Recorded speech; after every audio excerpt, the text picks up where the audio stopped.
conecta você ao mercado automotivo. E hoje eu estou aqui com o Júnior, da Lightcar, com mais de 10 anos de experiência no mercado, e Misael Carvalho, do G30, que está distribuindo treinamento aí no Brasil inteiro. Júnior, vamos conversar com você. Bora. Me conta um pouquinho da sua história, de como você começou nesse mercado, o que é que lhe fez entrar para o ramo automotivo. Me conta um pouquinho da história da Lightcar. Cara, a Lightcar é muito engraçado porque sempre na minha vida assim as coisas acontecem naturalmente, né? E eu sou paulista, cheguei aqui em Natal em meados de 2014, né? Na verdade eu vim com um propósito maior para cá, que foi construir minha família. Uhum. E aí casei. E a sua esposa era de lá ou é daqui? Não, Potiguar. Potiguar, tá. Aí casei aqui em Natal e fiquei... atuava em outra área em São Paulo e consegui estender para cá na área da agricultura. Só que aí os polos de plantio sempre são muito longe daqui, né? Uhum. E eu vivia viajando. Aí chegou um momento, rapaz, que eu falei, cara, eu vou precisar achar alguma coisa aqui para me desenvolver próximo de casa. Porque já São Paulo é tudo longe. E eu, quando eu mudei para cá, eu tinha alguns pontos que eu falei, isso aqui eu não vou abrir mais mão. E uma das coisas era a qualidade de vida, né? Aí comecei a trabalhar como vendedor numa loja. Tá. E de lá para cá eu fui construindo, fui vendo a oportunidade, fui vendo que era um segmento que tinha uma rotatividade rápida, né? Então, assim, o dinheiro girava. E fui tomando conhecimento, fui aprendendo. E aí, graças a Deus, as portas foram se abrindo. Surgiu algumas oportunidades, eu fui abraçando. Cara, de lá para cá eu venho construindo um degrau de cada vez, mas ela começou numa necessidade de você querer crescer. Já começou grande já? Comecei... Começou grande já? Não, mais ou menos, né? Comecei pequeno. É mais engraçado, né? A gente tem rodado assim, tem feito alguns podcasts desses e geralmente as histórias começam com todo mundo sendo vendedor e aí ele vai se destacando. Eu acho que você deve ver muito isso a nível Brasil, né, Misa? Que você roda muitas praças e tem muita gente que começa como vendedor e aí ele vai se destacando, vai entendendo o processo e geralmente é alguém com mais sede, com mais querer. É aquele vendedor que tem um toque empreendedor, aquele cara que é organizado, aquele cara que quer mudar de vida, né? Uhum. Eu fiz esse questionamento porque eu sei que ele começou pequeno, né? E muita gente que às vezes está assistindo um podcast desse acha que tem que começar grande, né? Aí nunca começa, né, Paulo? Pois nunca começa. A gente nunca está 100% pronto. Eu vejo que essa área da gente é uma área que... Essa brincadeira, mas é uma coisa que é bem real. Às vezes as pessoas acham que é só ter o recurso. Mas não é só ter o recurso, né? Não é só comprar mais barato e vender mais caro. Não é. Então, assim, e cada dia que passa, isso vem comprovando pra gente, numa velocidade mais intensa, que a gente que tá dentro, que gosta, a gente tem que correr, né? Para se atualizar. Mas eu lembro que quando foi para mim abrir a loja, cara, teve muitos receios e medos internos meus, porque eu falei, cara, como é que eu vou assumir uma responsabilidade dessa? Porque a gente sempre pensa no que pode dar errado, né? Claro, ainda mais a gente tem família, né? A gente olha as coisas boas, e eu lembro que quando surgiu uma oportunidade, eu estava numa loja, uns amigos tinham uma loja, eu tinha uns 3, 4 carros, colocava lá esses carros e vendia os carros deles. E aí surgiu uma outra oportunidade, e eles enxergavam como uma oportunidade muito boa. E eles diziam assim, cara, vá logo. Aí eu disse assim, cara, eu não vou agora. Eu vou esperar no mínimo 30 dias. E aí eu fui, tudo na minha vida, Paulo, eu apresento diante de Deus. E aí eu fui orar e buscar Deus, para saber se era a vontade de Deus para mim. Porque nem tudo aquilo que a gente enxerga, que é bom, que vai dar certo, que é grande, que vai trazer rentabilidade, às vezes é o que Deus tem para nossas vidas. É por isso que muitas vezes as pessoas quebram a cara, né? Uhum. E aí eu coloquei alguns pontos de condição que se você tivesse as respostas, você fosse daquela maneira, eu iria entender que seria Deus, porque não era uma coisa tão assim, para uma sociedade ou uma parceria que seja, ela é mais ao meu favor, né? E eu falei, cara, eu vou colocar isso aqui. Não que eu queria ter mais benefício, mas é porque eu ia estar mais na frente de tudo. E eu falei, cara, não, isso aqui eu preciso entender, porque amanhã pode ter um problema maior, né? Enfim, assim foi. E aí quando aconteceu, passou tudo, eu entendi e foi dando um passo de cada vez. Mas a Lightcar, eu fico muito feliz por esse pouco tempo que ela tem. A maioria das pessoas, eu vou dizer assim, 95% das pessoas que passaram pela loja, nenhuma delas sabiam trabalhar com carro. Isso é uma coisa que eu tenho muito também lá na minha loja. Eu não gosto de contratar quem já é do mercado. O cara vem cheio de vício, né? Vem cheio de vício. Eu prefiro que ele seja treinado na nossa metodologia, na nossa cultura, para que ele consiga engajar na equipe. E assim, e isso, Paulo, assim, foram coisas que aconteceram naturalmente. Não foram coisas que... Porque, de fato, um vendedor que ele tem uma expertise maior, ele é um cara mais ágil. Ele é um cara que vai à frente, ele vai tirar um pouco algumas coisas da gente, né? Justamente. Mas tem um outro ponto, que é esse que a gente está falando em relação aos vícios, né? E pelo incrível que pareça, foi acontecendo naturalmente. E a maioria das pessoas hoje, todo esse tempo, as pessoas que saíram hoje, tem seu próprio negócio. Isso é muito bacana dizer. Cara, como as pessoas prosperam, que passaram por a gente. Eu fico feliz. De certa forma, prosperam e constroem um negócio deles. Eu fico muito feliz. E eu encontro, sabe? E às vezes é porque a gente esquece às vezes das coisas. E a pessoa vem comentar uma coisa ou outra. E aí a gente fala, pô, quanto é importante, né? E hoje, todas as reuniões que eu faço com o pessoal lá na empresa, eu falo, cara, isso não tem a ver só comigo, né? Isso tem a ver com todos vocês. Então, tem pessoas que hoje já atuam já no segmento sozinho, cara, que não sabia o que era um G1 de um carro, né? Então, assim, eu fico muito feliz para Lightcar estar proporcionando isso, assim, às famílias. E os desafios, ele vem diariamente, né? Mas nesses 10 anos, Paulo, eu posso falar que eu olho para trás e eu vejo assim o quanto a gente avançou, né? Não são coisas tão gigantescas assim. Mas avançou com constância, né, Júnior? E a gente estava até num treinamento lá do G30 e o Misa até falou lá que você acompanha eles há muito tempo. Então você é um cara que procura treinamento, você procura aprender. E você estava falando um pouco aí da história de pessoas que passam por você. Sempre que eu faço uma entrevista com alguém, sempre que eu dou um feedback a um funcionário, eu digo, o que você está aprendendo aqui, conhecimento, ninguém tira de você. Então, você é um cara que está investindo em treinamento, investindo na sua loja. E o Misael, com o G30, eles rodam muito o Brasil, né? E aí eles conseguem trazer um pouco de experiência para a gente que está aqui, que às vezes é uma experiência de uma loja lá de fora que não sei se muda. Muda, Misa? A loja lá de fora é muito diferente de uma loja daqui, uma loja do Sul, uma loja do Sudeste. É legal essa percepção de regiões, né? Esse ano eu fui para Minas, é uma tocada. Eu fui para o Espírito Santo, outra tocada, Rio de Janeiro. Aí fomos para o interior de São Paulo, já é outra realidade. Aí fizemos evento no Ceará. E cada região tem a sua particularidade, né? Mas eu vejo muito que o que sempre vai diferenciar, Paulo, é a mentalidade do dono da loja.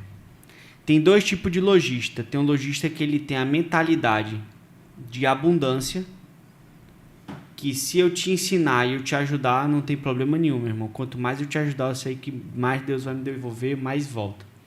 E tem um lojista que ele trabalha na mentalidade escassa. Né? Eu vou comentar aqui um exemplo. Eu liguei para uma lojista de uma região e fui pedir indicação dela. Né? Falei, a gente vai fazer um evento aí na tua cidade. Tem como você me indicar os seus amigos? Ela falou, nossa, Misael, eu não vou te indicar de jeito nenhum. Como é que eu vou ensinar todos os nossos segredos aqui, as nossas estratégias? Isso tem muito do mercado da gente, né? Aí eu falei bem assim, eu escutei. Eu falei, meu Deus do céu. Aí eu falei para ela, minha amiga, você vai me perdoar, mas até hoje você não entendeu como funciona aqui no G30? Não existe exclusividade de estratégia, não. A gente quer ensinar o máximo de lojista da tua cidade, da tua região. Então, eu vejo muito essa diferença, por exemplo. Eu vejo isso no Júnior. Eu vim para cá, a gente foi almoçar junto. Falei, Júnior, tem como você me indicar 2 ou 3 amigos seus assim, cabeça aberta? Na hora ele mandou o WhatsApp, você do mesmo jeito. Né? Pelo menos umas 10 pessoas, 15 pessoas que estavam no evento da gente, que foi você que convidou. Então, A grande diferença que eu vejo é a mentalidade. Porque, vamos lá, a gente sabe que estratégia boa tem em toda loja. Uhum. Então, se eu tô lá em São Paulo e eu vejo uma estratégia de uma live que deu certo, a gente traz para vocês. E se tu tem a mente aberta, tu testa na tua loja. Exatamente. Tu testa na tua loja. Não custa nada. E eu acho assim que os maiores ganhos que a gente tem é quando a gente senta e conversa. Às vezes a gente tá lá na associação e eu tô muito junto com o Álvaro e Normando, né? Porque a gente tem reunião toda segunda-feira. E às vezes a gente tá falando alguma coisa da associação. Ah, rapaz, tô com um problema aqui desse jeito. Ah, rapaz, eu já tive esse problema. Resolvi desse jeito. Por que não conversar? Por que ter essa mentalidade um pouco de escassez? Né? Porque o Júnior não pode dizer alguma coisa da loja dele que me ajuda, porque eu não posso dizer alguma coisa da minha que ajuda ele, e a gente crescer todo mundo junto. Porque eu penso assim, Natal, Rio Grande do Norte aqui. Quantos carros circulam em Natal? Não tenho ideia. Não tenho ideia também. Muito. Se todo mundo falar bem assim, vou comprar meu carro lá na sua loja, Júnior, tu não dá conta de atender 1% da população de Natal, tu não dá conta, buga teu processo. Com certeza. Buga teu processo. Então tem pra todo mundo, pô. Tem pra todo mundo. E quando a maré sobe, ela sobe pra todo mundo. Se tem o máximo de pessoas trabalhando da forma correta, eu acredito que respinga em todo mundo. Agora, se tem vários lojistas fazendo coisa errada, fazendo coisas que sejam de formas trapaceiras, eu acho que respinga na Única, respinga na tua loja. Respinga em todo o setor, né? A gente tem uma... Eu até vou fazer uma pergunta agora muito boa para Júnior. Existe um preconceito com lojista de carro. Sim. Você já sentiu meio que esse preconceito na Demais, pele demais. de chamarem você de ladrão, de Picareta. desonesto, de picareta? Demais. Rapaz, isso é muito interessante isso aí, Paulo, que uma vez... Logo quando eu comecei a tratar com o carro, eu sempre fui muito observador. E aí, na época, tinha uma quantidade boa de vendedores. A loja vendia uns 100 carros no mês. Era uma loja de seminovo, vendia bastante. E aí, aqui em Natal mesmo. Aqui em Natal. E aí eu ficava observando a turma mais velha, né? E eu percebia que o atendimento deles, assim, não era um atendimento assim de tanto esforço. Por exemplo, coisa simples, abrir um capô de um carro, abrir uma mala de um carro, né? Abrir as portas traseiras e tal. Ia mostrando o carro ia passando no corredor, no máximo olhava o preço, abria ali. E aí eu comecei a tentar fazer essas coisas diferentes. E eu fazia tudo isso em todo o meu atendimento. E não estava dando certo, não vendia. Vendia quando era um cliente que chegava da loja, que o dono trazia, aí ele dava o apoio ali e saía à venda. Aí eu comecei a ver aquilo. Olha, tem alguma coisa errada. Aí o que acontece? Eu identifiquei duas coisas. E isso que você acabou de falar, da impressão no vendedor de carro, e o meu sotaque. Como eu tinha recém-chegado, então meu sotaque era muito forte de São Paulo. Então, ou seja, a imagem do vendedor de carro já não era quer boa. Ultrapassar, enganar. E um sotaque de fora. Paulista. Amigo, Já pensavam que ele saiu fugido de São Paulo, provavelmente. Meu amigo, foi impressionante. Aí eu comecei a forçar algumas palavras que se usam aqui, por exemplo, assim, a gente fala assim, por gentileza, vem cá. Isso aqui a gente fala muito lá. Agora aqui, você fala assim, chegue, vem cá, chegue. Meu, é impressionante como a pessoa se sente no ambiente. Se sente mais acolhida. É o rapó, né? Principalmente se for gente do interior. É impressionante. Aí comecei a forçar isso e começou a sair, né, as vendas. Mas é impressionante, como em todo canto que a gente passa, essa é a impressão. Eu lembro que quando eu fui ser contratado lá para o shopping, que minha entrada no setor automotivo foi lá pelo shopping, né? Minha mãe me disse, não vá não. Vá não, meu filho, só tem bandido aí. Só tem bandido nesse meio, não vá trabalhar com negócio de carro, não. E aí as coisas foram acontecendo, né? Impressionante, né? Impressionante isso aí. Mas, Misa, me diz uma coisa, você que está aí nessa área mais de treinamento, para uma loja que está começando hoje, tem muita gente hoje que tem dinheiro, quer investir, e quer investir em carro, porque sabe que tem uma certa liquidez, tem muita gente que abre loja, aventura. Qual é o caminho que você acha que seria mais interessante para uma loja dessa, para alguém que está pensando em investir? Ô Paulo, acho que o primeiro passo de tudo é você formalizar as coisas. Ir atrás de um bom contador, um bom advogado. Um bom advogado. Precisa, né, Júnior? De verdade, um bom contador para você entrar no regime correto, já começar do jeito certo. Sim. Porque é um caminho sem volta, você vai ter que pagar os seus impostos. Não tem como. Tem que pagar. E eu tive um treinamento esse ano com Lázaro, né, que foi CEO do Grupo Silvio Santos, CEO da Jiquiti. Acho que muita gente que é empreendedor conhece, né, o Lázaro. E o Lázaro falou bem assim, se o teu negócio ele não dá conta de pagar os impostos e a rentabilidade que qualquer aplicação dá, o teu negócio é muito ruim. Então, nós conseguimos sim pagar os nossos impostos. Nosso negócio de carro é um negócio bom. É só a gente jogar o jogo da forma correta, né? E não comprar qualquer coisa. Tem que comprar da forma mais correta possível. Então, começaria já assim de cara.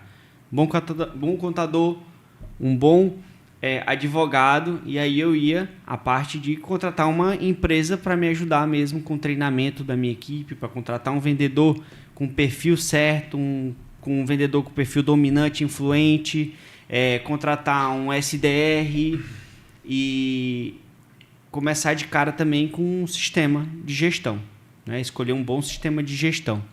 Porque daí o cara começa a ter dados desde o primeiro mês, montaria um planejamento estratégico, o que fazer em janeiro, fevereiro, março, abril, maio, junho, julho, agosto, setembro, outubro, novembro, dezembro. Começaria, né? Nessa teoria é muito né? bom. Júnior, dá para fazer assim, Júnior? Dá para começar desse jeito? Cara, assim, modéstia à parte falando, eu acho que não tem como você começar não sendo assim. Você vai quebrar a cara. Se você começar achando que é só é só comprar e vender e botar os carros lá dentro. Botar um carro ali, um cara para limpar, que você já tá com data para fechar. É porque o custo fixo de uma loja é alto. Beleza? Custo fixo é alto. Folha, ela chega.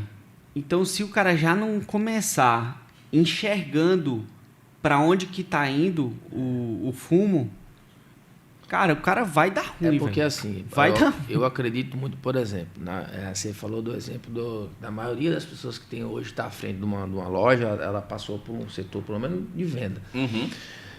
E com essa minha curiosidade, esse negócio de sempre ficar observando, eu sempre fiz muita pergunta. Então, por exemplo, às vezes o setor administrativo não era a minha área, mas eu sempre perguntava e queria entender.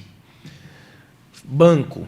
Hoje, os bancos estão com o avanço da tecnologia, está mais fácil algumas coisas. Mas na minha época, Paulo, eu cansei de chegar em casa, depois do expediente, na época eu não tinha filhos ainda, tinha mais assim, tempo mais livre, e ia para o computador. Cara, pegava todos os bancos e ficava treinando.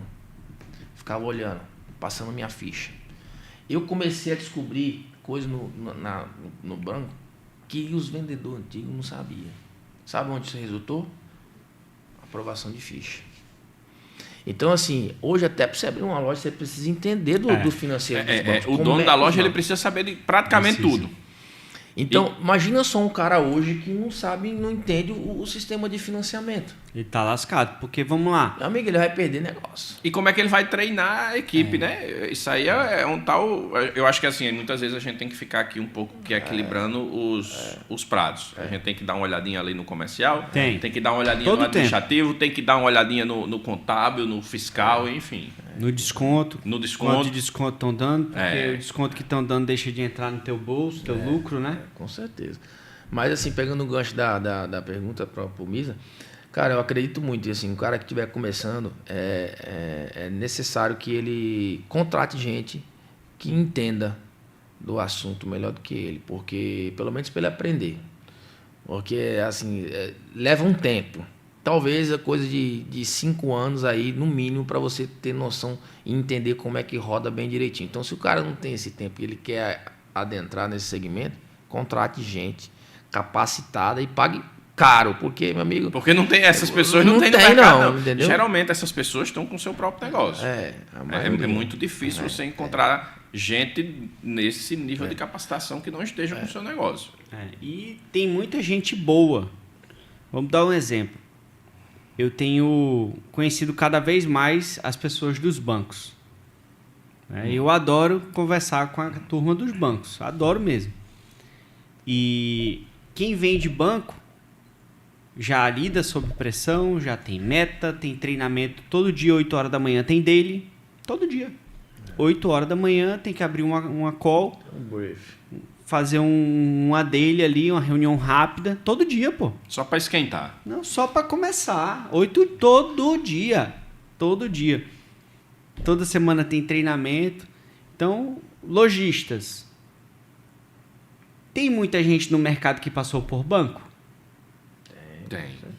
E por que eu não vou atrás dessa galera para contratar essa turma? Primeira coisa que o cara já tem que botar na cabeça, o fixo deles é mais alto.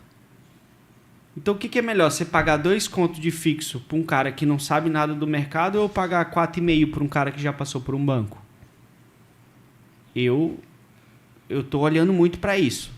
Cada vez mais, sabe? A gente está lá em São Paulo, esse ano a gente teve que contratar mais de 30 pessoas. E eu percebo que você contratar o cara júnior, você perde muita energia. Você perde tração. Porque você tração. Você gasta muita energia treinando ele. Para quando ele vai começar a dar resultado, às vezes ele vai embora. Ele vai embora. Eu perdi tanta energia que perdi fosse cabelo. Eu também tô com um buraco aqui, ó. Então, tipo assim, eu acredito muito nisso, sabe? Que não tem como ter sucesso num negócio se você não tiver uma equipe de sucesso. É verdade. Eu conheço 2 lojas de vocês. O maior diferencial de vocês hoje, Paulo conseguiu construir uma boa equipe, pô. Você também conseguiu construir uma boa equipe. Sozinho a gente não vai para canto nenhum. E aí eu não vou longe. Às vezes no mesmo quarteirão, tu tem um cara que tem o mesmo estoque que o teu e o cara tá vendendo a metade da metade do que tu vende. Porque o cara não se ligou ainda. Ele é pirangueiro para pagar a gente. Que é pagar o mínimo possível. Então se tu vai pagar o mínimo possível, tu vai ter... O mínimo possível. O mínimo possível de gente boa também na tua equipe, né? E esse negócio de contratar e de demitir, isso aí tá difícil. As pessoas hoje não estão muito... Eu acho que assim, essa geração nova não tá muito querendo trabalhar, não. A gente tem um membro, né, do G30, que é o Vanderlei da Alvorada lá. Ele tem 12 colaboradores mecânicos na oficina dele de preparação, né? São 12. Aí eu conversando com ele... Além de loja, ele ainda tem uma oficina. Ele gosta de problema. Aí eu falei pra ele, caraca, Vanderlei, como se não que é? tivesse, derrubou mais. Como que é e tal? Ele falou, Miz, eu não tenho problema na oficina. E o que ele fez? Ele foi lá na Toyota, pegou o melhor da Toyota, na Renault pegou o melhor, ele foi pegando os melhores, os salários altos, ele não tem problema. Mas ele soltou uma que eu morri de rir. Ele falou, mas eu estou muito preocupado com os próximos 20 anos. Porque eu não tenho problema, mas o Guilherme, o meu filho, que está assumindo a loja, quando essa geração de mecânico morrer, nós não vamos ter mais mecânico não, mano. Porque são tudo velho. Os novinhos não ficam. E muitas vezes a gente se passa, né? Caraca, e quando essa geração da década de 80, da década de 90 morrer, meu Deus do céu, porque a geração dos anos 2000 para frente... por isso que a gente vê muitas vezes empresa que a gente só tem lembrança. Aquela empresa. A gente acha que quebrou, às vezes não, às vezes é isso. Às vezes é sucessão, né? Porque assim, geralmente a gente não prepara a sucessão. E eu vi dessas frases de coach da vida, quem tem um início mais difícil é mais duro na queda. Então talvez até a gente esteja errando com nossos filhos, porque a gente já consegue dar uma coisa melhor a eles e eles não vão ser tão duros quanto nós. Rapaz, eu via isso muito, como falei no início, no segmento de agricultura, ou a turma do agro. Cara, eu visitava uns caras anos no segmento e um faturamento enorme, mas a maior tristeza deles, você via nos olhos, era que os filhos não queriam continuar aquilo. Não tinha sucessão. Não tinha. Um japonesinho, tudo desse tamanho assim, bicho. Mas os filhos tudo já formados, às vezes morando fora do país. E aquele negócio, não sei quantos mil hectares, coisa linda assim de plantio, tudo se acabar. Porque não tinha quem continuasse. E acabava que alguns deles adotava uma pessoa que estava ali com ele muitos anos, que tinha o domínio de tudo. E às vezes um caseiro. Entregava. Mas sabia que eu acho que... E aí trazendo um pouco do que você está falando para o setor da gente. As pessoas que mais crescem com a gente são as pessoas que têm olhar de dono. E aí a gente termina também adotando, de certa forma. Porque a pessoa está ali, está querendo crescer junto. Você traz esse cara junto para você. E tenta fazer com que ele cresça junto. Eu penso muito nisso. Tem que ser crescer todo mundo junto. Eu tenho uma pergunta para Paulo.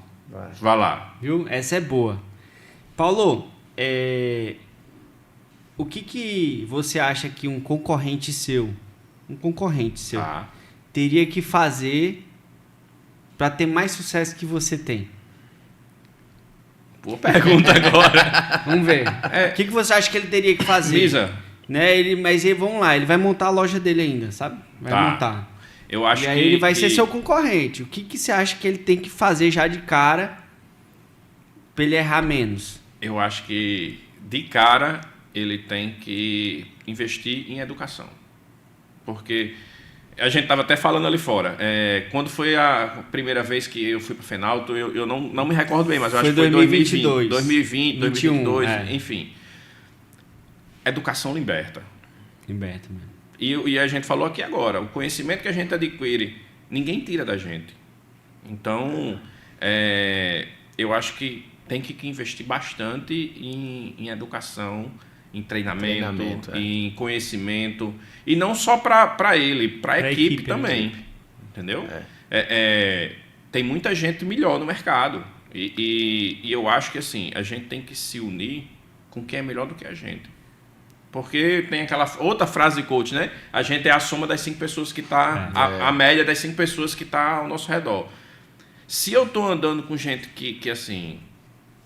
Eu vou usar o termo ruim, mas é pior do que eu não vou crescer. Não vai ter nada para me agregar, entendeu? E como minha avó fala, se você andar com 5 cabas sem vergonha, você não vai ser o sexto, futuro né? nenhum, entendeu? Então... Se você anda com quem está querendo alguma coisa, com quem pode lhe agregar alguma coisa, você procura uma associação como a gente, você procura uma empresa de treinamento como a de vocês, Sim. Você bate um papo com um cara que está, por exemplo, o Júnior tem mais tempo de mercado que eu. Com certeza ele tem mais coisa para agregar na minha loja do que eu na dele. Mas é uma troca. Então eu acho que, primeiro, ter a humildade de escutar, de perguntar. E ser humilde também para ensinar o que você sabe, porque tem muita gente às vezes que só quer colher. Então ele só quer sugar.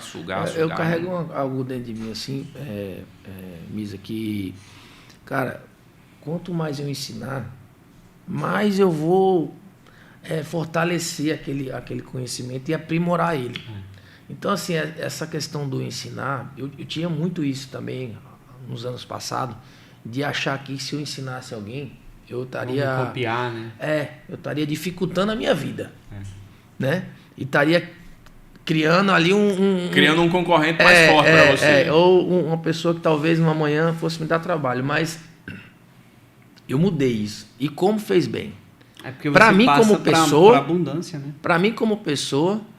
E comecei também a entender o quão é importante você ser claro com as pessoas, né? Com relação àquilo que você quer ali dentro da sua empresa.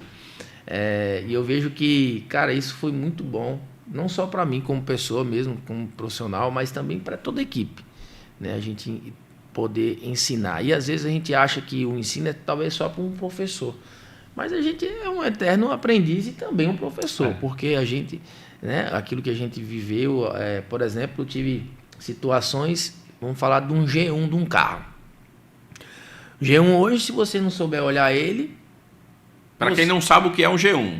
O que é um G1, Júnior? Só para você explicar para quem não sabe. O G1 é uma consulta do Detran, né? Tá. Para saber como é que tá ali a vida do carro ali, da onde... É puxar a capivara. A capivara, puxar né? a capivara, saber se existe débitos de PVA, saber se existe financiamento, saber se realmente o carro está...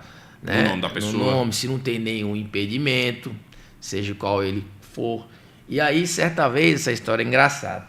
Eu não sabia ler um G1 e um vendedor foi entregar um carro no interior.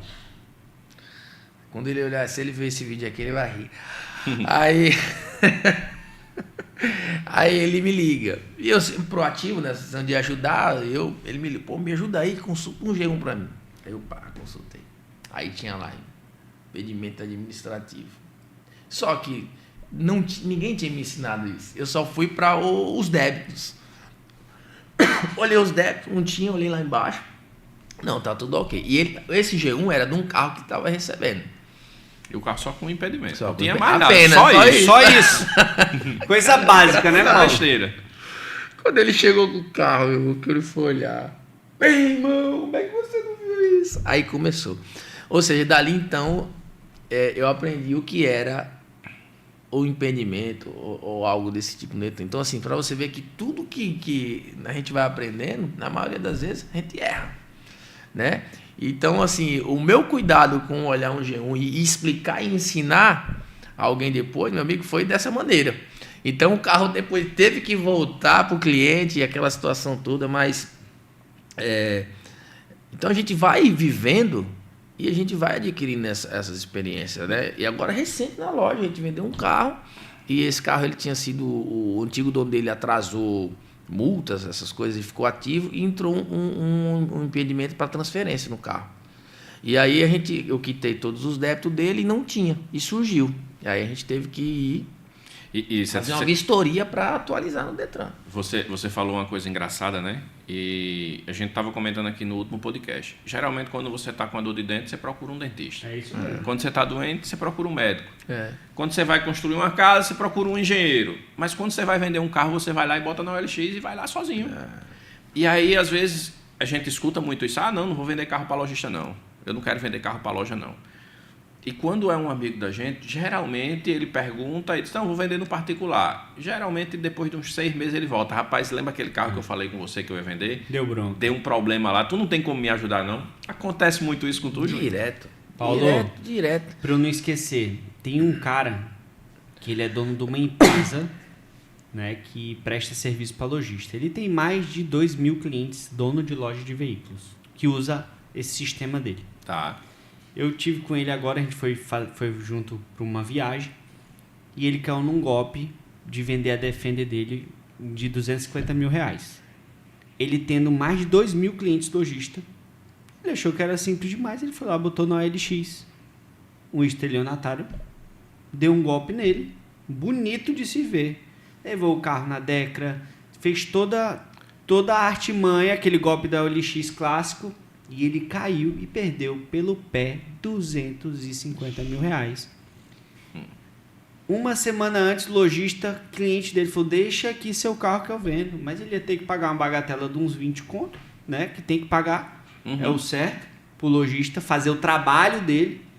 Muitas vezes eles não querem que a gente ganhe dinheiro.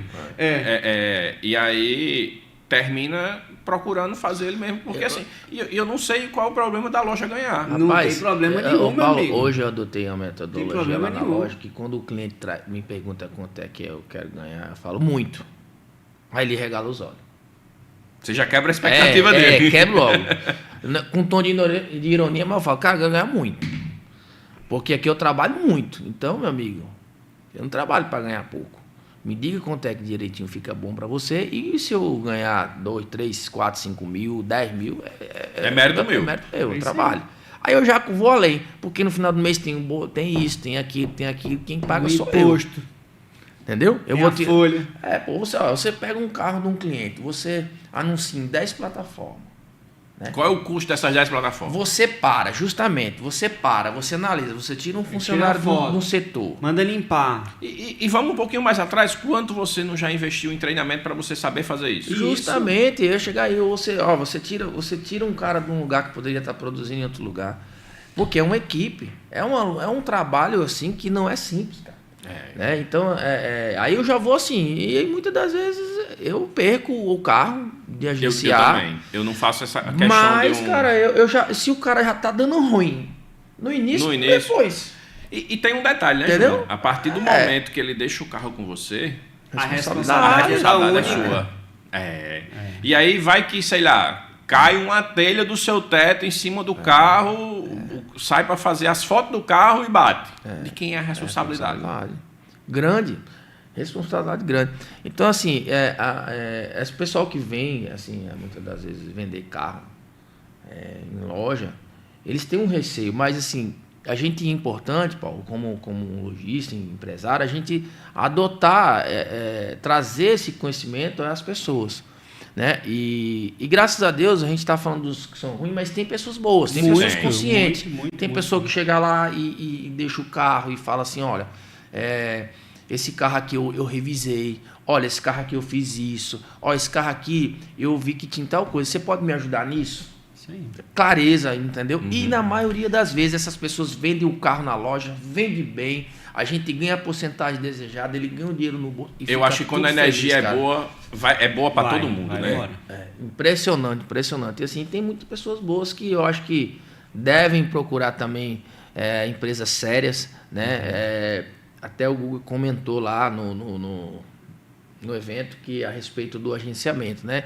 Tem muitas empresas hoje retendo o valor do carro agenciado. Isso aí é algo que é uma metodologia que talvez tenha funcionado para muita gente, funciona, né? Mas imagina só se eu vendo um bem hoje do Paulo e eu fico com esse recurso 30 dias. Imagina só o que é que pode acontecer no meio do caminho. Né? A gente não está falando de mas se você tem um volume de 20 carros, é um valor considerável.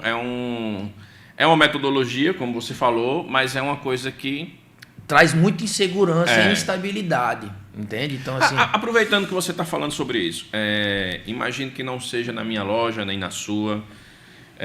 Você, se fosse um consumidor, na verdade, assim, qual é a orientação que você daria para um consumidor que quer agenciar um carro? O que é que ele precisa ver na loja que ele vai deixar ou em algum canto?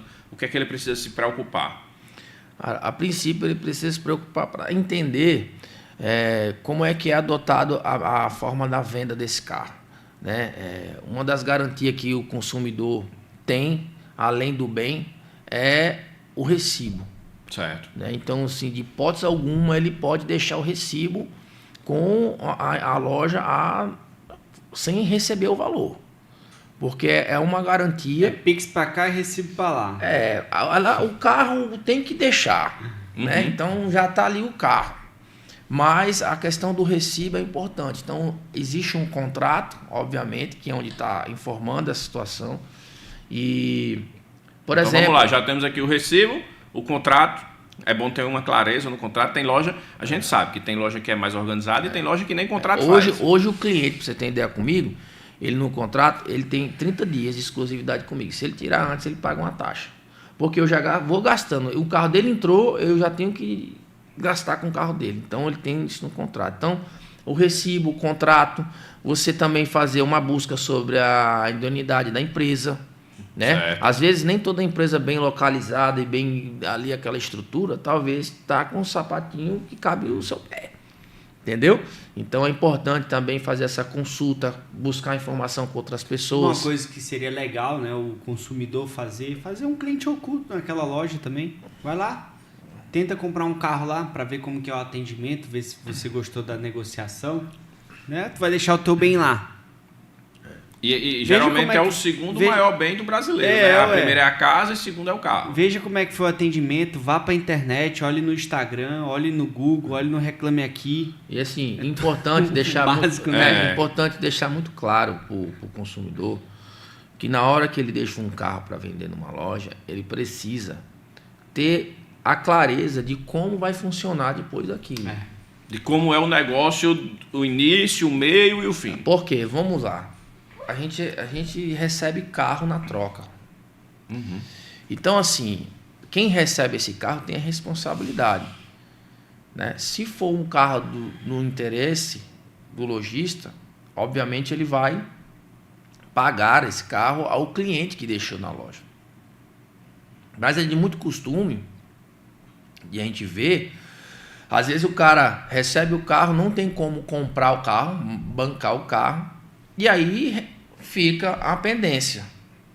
Né? Ele vende o carro, recebeu metade e essa outra metade fica para receber. Então é importante entender como é que funciona isso também. Se o lojista ele vai todos pagar, claros. O combinado justamente. Não puxa caro para ninguém. Porque muitas das vezes, às vezes o cara vai reter o recibo porque não recebeu o valor todo. Aí o cara que comprou quer transferir o carro. Aí você entende que começa algo aqui que já gera um problema porque não teve uma clareza no início.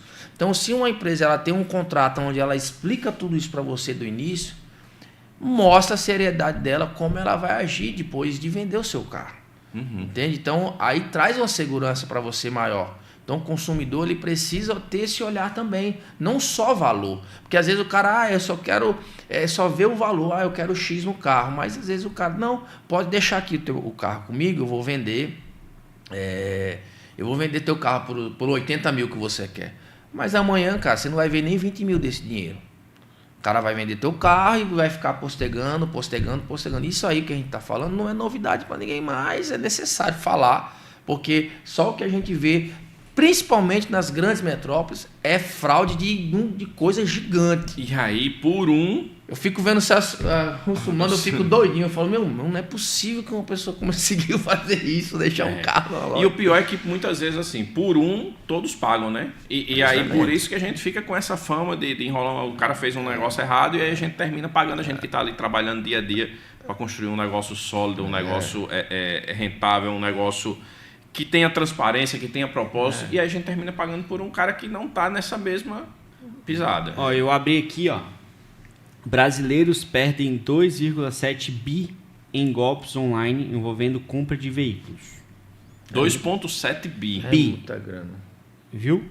E às vezes... Aí apenas. É bacana esse número que você pegou, 2,7 bi perde. E às vezes ele deixa de fazer um negócio com uma loja que está com toda essa metodologia, que está com tudo claro, para economizar 2, 3 mil reais. Mas esse golpe é justamente porque ele não quer... a pessoa física não quer que Paulo ganhe seu lucro no trabalho. É engraçado. Imagine só que você vai num médico. O médico estudou 5 anos, depois mais 3, 4 anos. E aí você chega lá e você não quer pagar a consulta e você não quer pagar a cirurgia. Isso acontece muito. Não, eu mesmo vou fazer minha cirurgia aqui, eu vou me prescrever. Vou abrir aqui, vou fazer minha cirurgia aqui. Isso aí. Então, se as pessoas tivessem esse entendimento que sim, Paulo tem que ganhar dinheiro, Júnior tem que ganhar dinheiro, porque é o teu trabalho, cara. Não tem problema nenhum, você ganha o seu, eu ganho o meu e tá tudo certo, né? Esses golpes, eles acontecem muito por conta do olho grande. Eu acho também, sabe, Misa, mas eu sou muito desse lado da educação. Eu acho que falta também a gente tentar conscientizar mais... Com conteúdos de alto valor. Conscientizar mais os clientes que isso acontece, que isso é uma prática, entendeu? E aí a gente termina pagando por isso. Porque às vezes, por exemplo, eu não sei o que está acontecendo lá na loja de Júnior, ele já teve um problema com isso, aquele papo que a gente bateu agora há pouco. E a gente não consegue se comunicar, a gente não consegue trazer uma transparência. A gente está até tentando desenvolver aí um programa um selo de referência da Anhev para quem é associado. Sim. Para a gente até passar mais transparência para o cliente. Então ele vai ter, a ideia inicial lá da gente, ele vai ter algumas categorias de selos, sei lá, bronze, prata e ouro, e de acordo com a loja, por exemplo, a loja tem tempo de mercado, a loja tem uma solidez, não sei o quê, ele vai ganhando os selos de acordo com isso para passar mais confiança para o cliente. Porque eu acho que é isso que a gente precisa. O pessoal do Espírito Santo faz isso, aí tem uma placa bonita também que bota na loja, e para o cliente, e eles fazem conteúdos de marketing voltado para procure uma loja que seja cadastrada na Anhev, né? No caso aqui, né? Isso é muito bacana, porque Fortalece, você fortalece a marca, e fortalece a associação. E mostra transparência também, né? Assim, mostra, tem que ter pessoas sérias. Esse segmento nosso é um segmento que foi muito desqualificado. A verdade é essa. Entendeu? E com o crescimento assim, do conhecimento através das plataformas digitais, que depois que da pandemia veio o boom da história de vender curso e a galera começou a realmente trazer aquilo, pouco conhecimento, que seja, mas começar a divulgar isso de uma maneira mais intensa. A gente viu, por exemplo, o crescimento de avaliadores. A gente vê que tem muita gente hoje que despertou para devido a esses cursos. Mas como avaliar um carro? Saber fazer uma cautelar. Como olhar um carro? Como é que... Porque antigamente era tudo... Ainda algumas coisas, mas, por exemplo, hoje lá na loja não entra um carro sem eu fazer uma consulta. Mas já no início não fazia. Eu não sabia nem o que é isso, né? Não fazia. Era olhômetro, e chamava ali, às vezes ligava para alguém que tinha mais o conhecimento, ou levava numa oficina quando era um carro. Mas era sorte. Porque, meu amigo, o perigo de fora a parte mecânica e estrutural, tem a parte documental que é muito importante. Eu também, eu hoje só boto o carro lá na loja 100% com cautelar. Mas assim, por que a gente tem hoje essas empresas? Porque foi surgindo devido. Então, você vê que é necessário a gente trazer esse conhecimento, né? O Misael pode falar melhor, tem empresas que ela tem esse cuidado, que a gente costuma falar que é mais engessado, né? Porque processos... processo engessa, mas o processo existe por um motivo. E o processo, ele nos livra de muita coisa, né? Nos livra. Por exemplo, um desses processos eu já me livrei de comprar carro de leilão, já me livrei de comprar carro que não tinha entrado gravame no carro, certo? Não tinha entrado gravame no carro e constava um gravame no carro, na mudança de estado. Olha o perigo. Depois faz as contas de quantos mil de prejuízo. Então você imagina só um problema desse que o cara faz, que o cara gera pra gente, né? E depois vira as costas. E você estava falando aí, geralmente, quando fura o processo, é onde dá o erro. E tem uma história engraçada lá na loja. Tinha um vendedor lá fazendo uma venda. Eu faço cautelar em todos os carros. E aí tinha saído a cautelar já estrutural no carro, faltava a parte documental. E eu, ansioso, botãozinho lá, finalizar o financiamento, eu disse, já saiu a cautelar aí, puf. 3 minutos depois saiu a cautelar documental. O carro tinha leilão. E aí? Pra você desfazer. Entendeu? Então, você às vezes... Paulo, hoje eu faço, às vezes, cautelar e faço uma outra consulta com outra empresa também. Para garantir que... Para garantir, porque tem algumas consultas que não se faz, entendeu? E aí por aqui faz. E isso é bom. Aí vou juntando. E isso é bom também para o cliente, porque geralmente quando eu vou vender os carros, eu apresento a cautelar. Ó, essa cautelar está aqui, o carro passou por... Ele tem aqui um apontamento, é uma coisa besta. Às vezes eu mostro, ó, isso aqui. Clareza. Eu acho que é aí que a gente vai. E puxando para esse lado aí, o que é que você está vendo do mercado elétrico, Júnior, de seminovo? O mercado elétrico já ganhou espaço. Na verdade é isso, né? Todo mundo achava que... Você tem vendido bem lá na sua loja elétrica? Você ainda não começou? Você ainda está com medo? Eu ainda não comecei a vender o elétrico, né? Porque, voltando para a educação, eu confesso que a gente precisa se preparar, né? O meu público nesse tempo todo é um nicho mais popular. O ticket médio aí de carro de no máximo 70 mil, quando eu vendo um carro ali de 100 mil, cento e pouco, assim, são poucos, né? A gente vendeu agora ontem a gente entregou uma S10 de 170 mil reais, mas... É mais fora da curva. É mais fora da curva, eu vendo um carro desse talvez uma vez no mês, e olha lá. É mais carro popular mesmo que a gente trabalha, então é uma mudança, né? Que eu tenho que adotar ainda interno e junto com toda a equipe. E o meu público também, né? Eu sei que tem espaço para todo mundo.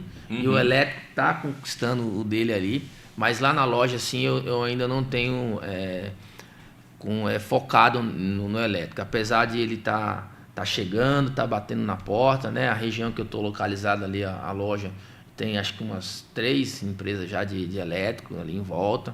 E eu vejo o volume, né? Deles vendendo, assim. Eu acho que vai ter...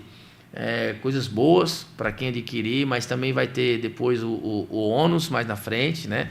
Que eu acho que é algo que precisa se antenar. A gente já vê, acho que de 2 anos para cá, carro que era X valor hoje já deu uma despencada boa.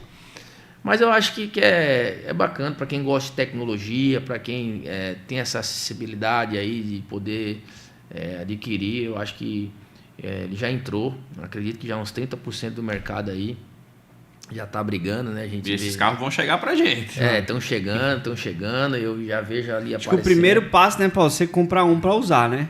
Você fez isso, né, Paulo? Eu fiz isso. Eu, na verdade, assim, eu mudei um pouco a cabeça com relação ao carro elétrico. Eu tenho comprado, mas os carros elétricos mais de entrada. E eu mudei a cabeça conversando com a pessoa, porque eu ficava pensando, cara, um carro elétrico não tem autonomia. Mas pra gente que tem loja, a gente tem outros carros. Isso aí abriu minha mente. Então eu vou ter um carro elétrico agora, por quê? Porque eu preciso conhecer, eu preciso andar, eu preciso entender. Tu tá andando há quanto tempo já, Paulo? Eu tô com um carro elétrico aí, eu acho que já tem 6 meses que eu venho trocando de carro elétrico, mas sempre com um carro elétrico dentro da loja. Para poder ir testando o mercado. E uma coisa, e aí a gente já entra naquele negócio porque a gente não conversa mais, uma coisa que eu tenho feito, Júnior, eu só compro carro elétrico na garantia. Sim. Se não tiver na garantia, eu não compro. Por quê? Porque a gente ainda não tem, pelo menos aqui no estado eu não conheço, pode ser que tenha. Um mecânico, né? Oficina que não seja concessionária que saiba trabalhar com carro elétrico. Esse é um nicho de mercado que vai ser muito forte daqui a um tempo. Rapaz, pra você ter uma ideia, Paulo, eu fui comprar um Lifan. Certo. Da Nissan. Aí tava comprando esse carro em São Paulo, aí o carro tinha 18 mil rodados. Isso acho que 1 ano atrás. Aí eu falei assim, Nissan, Lifan e tal. Né? Nissan a gente tem aqui, Nissan a gente tem aqui, tem aqui. Cara, eu liguei para 3 concessionárias. A do nosso estado, a da Paraíba e de Recife. Que valeria a pena o cara ir. Nenhuma fazia a revisão de 20 mil no carro. Eu comprei. Não tem como. Como é que pode? Eu acho que ainda falta. Do mesmo jeito que a gente ainda não está tão preparado, às vezes as concessionárias também não estão. Mas eu falei, cara, como é que você produziu um carro? Eu falei isso pro cara, como é que vocês produzem um carro e vocês não fazem uma revisão de 20 mil? Ou seja, eles não tinham estrutura. A concessionária que vendeu na grande metrópole tinha estrutura. Então, essas deficiências assim que estão surgindo, né? E assim, obviamente, a gente também tem que ter outro olhar, né? Um olhar de comércio, olhar de empreender. Tá surfando uma onda. Então, quem conseguir surfar essa onda vai estar saindo na frente. Eu acho que é válido, eu acho que vai se dar bem aí. Eu confesso, não é que eu não queira, eu quero. Mas assim, eu tenho um público fechado. Eu vejo assim, principalmente no Instagram da gente. A gente quando solta um carro assim, eu tenho pouca procura. Agora, quando eu solto um carro do perfil que é da nossa, cara, é impressionante. Até 8, 10 perguntas sobre o valor do carro. Entende? Então, assim, mas é o público, né? Mas é importante, sim, a pessoa começar a despertar. E quem se de repente usando, né? Não, pra mulher, usa aí. Melhor coisa que tem, pois eu gastava R$1.000 aí, R$1.500 de combustível todo mês, agora é só na tomadinha. Tchau. E tchau. E lá, Misa, no Brasil, levando mais para seminovo, as lojas que estão dentro do programa de vocês, você tem visto esse crescimento do carro elétrico dentro da operação? Principalmente o híbrido, né?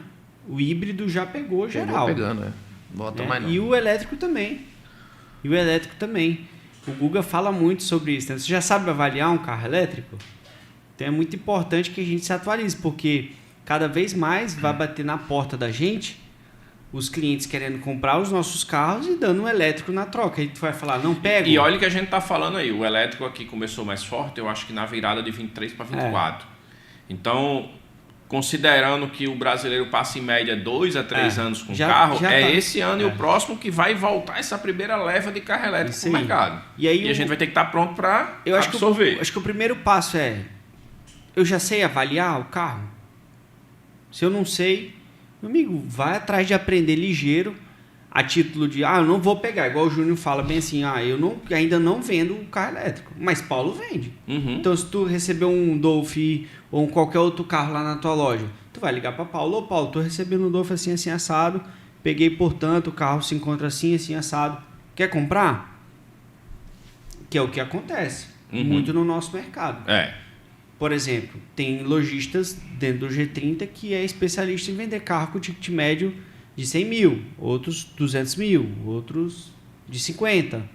Então, o que não serve para um serve para o outro. Mas se tu não souber pelo menos avaliar o carro, né? É um desafio para nós. É um desafio, que realmente a gente vai ter que... Porque as marcas, elas mudam. E está mudando muito rápido. A gente não sabe mais nem quais são os modelos que tem. Já tem aí, eu acho que umas 5 montadoras ou 6 chinesas no mercado. Eu fui naquele evento de mobilidade, né? A gente foi com o Caporal, eu e o Guga, ano passado. Na verdade, ano retrasado. E nesse evento, a gente participou de uma palestra lá que tinham 16 marcas chinesas homologadas já. Homologadas. Pronta para começar o trabalho. Prontas para começar o trabalho. E eu não vou longe. Eu estive agora na fábrica da Shinerai. Você teve também. Tem 17 carros lá, chineses. Uma marca italiana. Sabe há quanto tempo esses carros chegaram no Brasil? Há 2 anos e meio. Então, eles estão lá usando os internos, os gerentes, os diretores, porque eles vão trazer. Temos até engraçado. Em 2026 esses carros para o Brasil. Ou seja, é um caminho sem volta. E aí a gente tem que olhar para o futuro. Se eu me posiciono agora, os próximos 10 anos eles vão passar, sim ou não? Sim, com certeza. Eles vão passar. Você entendendo ou não. Aí a decisão é de cada um. Não, é importante ir começando. Nem que seja usando, né, Paulo? Nem que seja usando, nem que seja usando, economizando. Mas até eu atendi um cliente essa semana, Júnior, e foi exatamente pro carro que eu estou usando. Eu estou usando um Hora agora. E ele queria ver o Hora. Na verdade, ele queria ver um Dolphin. Eu disse, elétrico eu só tenho um Hora aqui na loja. Ele disse, vamos fazer um test drive? Eu chamei ele para fazer um test drive. Como eu estou usando o carro, eu sei exatamente como o carro funciona. Então é muito mais fácil para a gente mostrar para um cliente algo que a gente está usando, que a gente está provando. É porque, Paulo, quem usa confia. Exatamente. E quem confia passa segurança. Exatamente. Aprendi isso numa multinacional que eu trabalhei muitos anos, né? E se você é consumidor do produto, pode ver. Os carros que tu mais vende é os carros que tu mais gosta. O pior é que é verdade. Porque a gente confia, a gente sabe passar a transparência. Para a gente encerrar, Júnior, eu queria que você deixasse um recado para seus clientes, para o pessoal que está assistindo esse podcast, falando um pouco da sua loja e do contexto geral da sua loja e deixar um recado, eu estou lá no canto, faça o seu jabá também, aproveite. Bom, a gente está localizado na BR-101, um acesso muito fácil ali, na esquina da Lampadinha, Light Car, seminovos. A gente tem se preocupado cada vez mais como entender a necessidade do cliente. É impressionante quando eu comecei a ter esse olhar, como a gente fechou mais negócios, né? Às vezes a pessoa... Não é só vender por vender. Não é só vender. Então a gente passou, o que eu estou adotando com a equipe é entender realmente a real necessidade. Às vezes o cliente chega lá querendo um modelo de carro, a gente vai tomando numa conversa e vai vendo que realmente aquele outro carro ali é melhor para ele, e explica ali os pontos positivos e negativos. E na grande maioria das vezes o cliente vai naquilo que a gente está informando. Então a gente tem essa preocupação com o cliente, né? Hoje também a gente tem fortalecido cada vez mais as parcerias com os bancos. Agora mesmo eu abri o WhatsApp porque tem um gerente do banco lá me esperando. Eu falei, olha, eu vou atrasar um pouco para poder ter taxas boas, né? Poder muitos clientes com histórico desde a pandemia, pessoas que tiveram momentos difíceis e mesmo que depois conseguiu até agora limpar o nome, mas não consegue crédito. Então a gente tem tido um olhar diferente para esse tipo de público, né? A gente tem conseguido converter bastante cliente, isso tem nos ajudado. E esse mês de janeiro, mês de verão, né, a gente está com bastante promoção lá, bastante condições de parcelamento aí para depois do carnaval. Então não deixe de passar lá na loja, nos visitar, né, e comprar o teu carro lá na Light Car. Olha aí, é isso aí, fez o jabá fazendo. Fez o pitch. E Misa, para fazer o seu encerramento, você que tem trabalhado aí com bastante treinamento no Brasil, eu queria que você deixasse aí uma mensagem para os lojistas para 2026. Cara, é até difícil, né? Mas eu desejo mesmo que em 2026 o lojista que esteja aqui me assistindo, você invista mais em você do que no seu trabalho. Você invista mais em você do que no seu negócio. Em todos os sentidos, vá para treinamentos, vá para imersões, esteja na Fenalto esse ano, esteja nos eventos que você puder, vá pelo menos 2 vezes esse ano para São Paulo, para os eventos que tiver lá, imersões, invista em você, porque o lojista ele tem que blindar a mente dele com coisa boa, com mentalidade boa, porque a gente tem que estar bem para derramar coisa boa para os nossos colaboradores, nossos gerentes, nossos vendedores. Eu não acredito num lojista que ele não investe nele. Muitas vezes o cara tem coragem de investir num jet ski, no UTV, num cavalo de vaquejada, mas não tem coragem de pagar 20, 30 mil reais para ir para uma imersão lá em São Paulo para passar 3 dias. Não entra na minha cabeça isso, não entra. O cara gasta 20 mil, 30 mil numa viagem para Portugal, para Lisboa, para os Estados Unidos, mas não tem coragem de gastar 30 mil reais num curso. Não entra na minha cabeça isso. Então, a dica que eu tenho é essa: invista em você, invista no seu negócio, na sua mentalidade, que o sucesso vai ser consequência. É isso aí. Esse foi mais um podcast da associação e nós ficamos por aqui. Até mais.